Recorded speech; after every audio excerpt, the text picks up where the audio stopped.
Bonjour, nous sommes le lundi 12 mai 2025 et le sujet est la sortie de la prochaine console de Nintendo, la Switch 2, qui sortira le 5 juin. Elle est déjà disponible en précommande. Les prix ont déjà été dévoilés, bien évidemment. 469 € pour la console, 509 € avec la version bundle du jeu Mario Kart World. On peut déjà la trouver à 439 et 499. Je mettrai un lien vers une console où vous pourrez avoir 5% de cashback. C'est très intéressant, surtout pour la version bundle, puisque vous aurez 25 € de cagnotage.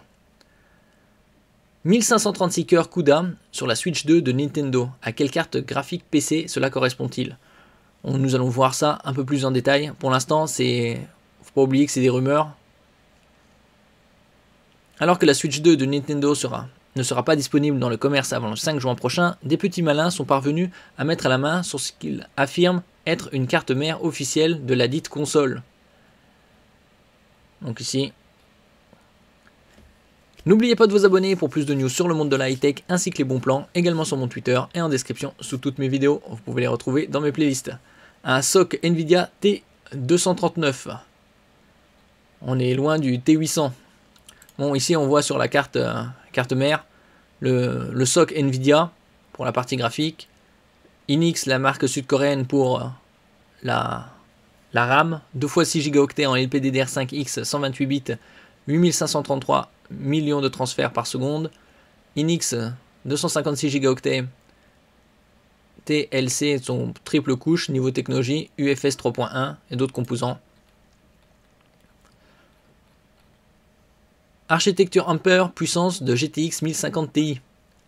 D'après les informations que nous allons voir ici, par exemple, sur Geek Air One, par exemple, on peut voir ici la Switch 2 T239 en mode portable.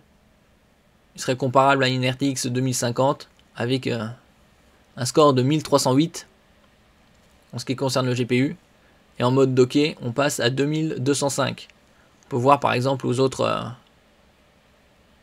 performances, les GTX 750 Ti, autre carte graphique, à 1252.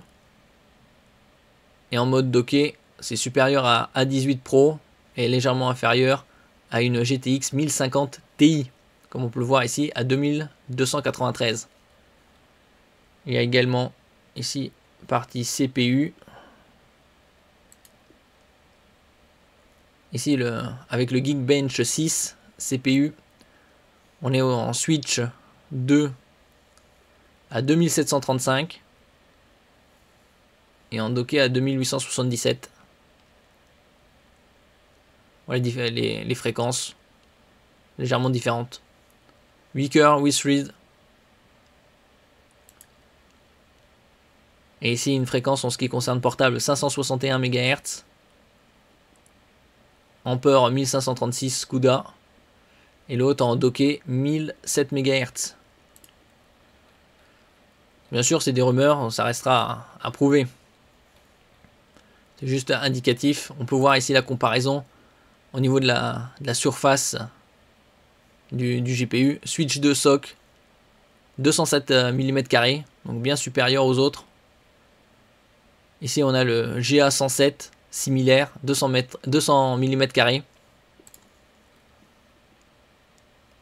En effet, le T239 est un SoC d'une superficie de 207 mm² qui regroupe un total de 1536 cœurs CUDA.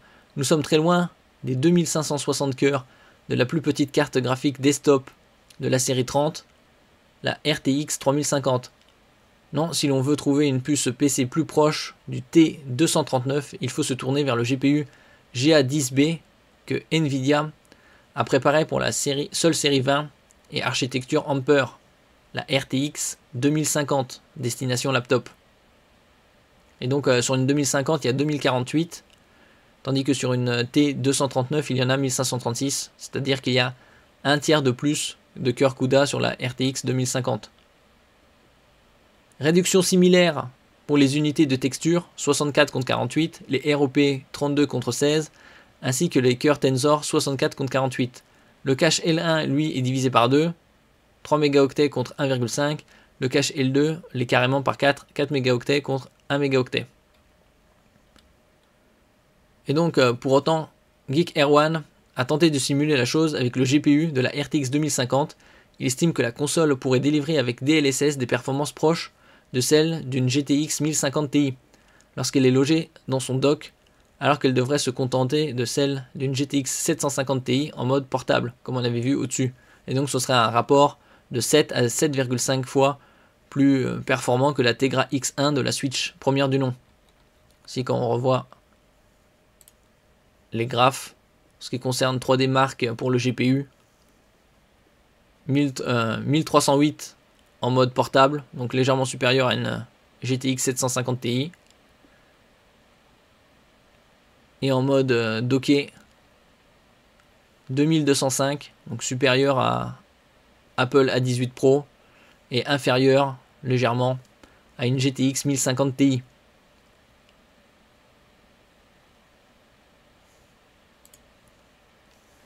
Merci pour votre écoute et à la prochaine.